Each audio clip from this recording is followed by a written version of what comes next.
Talks about the unknown. I, many years ago, was rather foolish, and we were in the west coast of Ireland, and we were in a bar, and we'd had a couple of drinks, and somebody started to talk about the unknown, the spirit world, and the conversation came up about the gravedigger's house, and the locals started to tell us about it, and this gravedigger was found in his bed, dead, with terrible marks upon his neck, and his eyes wide open. And the doctor said that the marks had nothing to do with his death, but that the man had died of fright.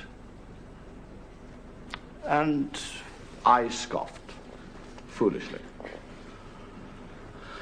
And it came about with a few more drinks and everything else that I accepted a dare or a bet that I would stay the night in the cottage beside the graveyard. And I went there, and we agreed that the door would be locked, and I would stay in there till first light. And I was locked in. And I don't know really what happens, but I think a great deal of fear is in one's mind. It was dank, it was cold. The effects of the booze began to wear off.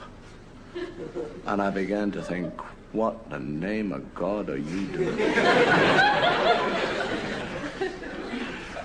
And I felt, I don't know what it was an instinct, it was something stronger than me, pulled me towards this bed where this man had died. And I was drawn, I fought against it, and I was drawn nearer and nearer to this bed. And I was told somehow or another to sit on that bed. I didn't want to, and I did. And an unnatural drowsiness came over me. And I became very sleepy. And I laid down, knowing full well that I shouldn't. And I went to sleep. A limbo sleep. And I woke. What time? I have no idea. The candle had burned down. It was black. It was cold. And I felt a presence. I was completely sober by then and utterly terrified.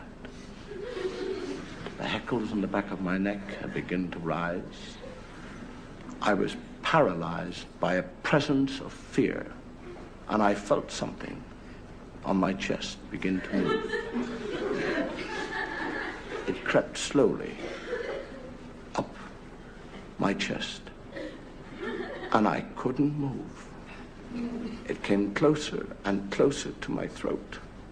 I gathered all my willpower as this thing came closer and nearer, and I grabbed it, and it was wet and cold, and I bit it, screamed with pain, and that is how I lost my fingers.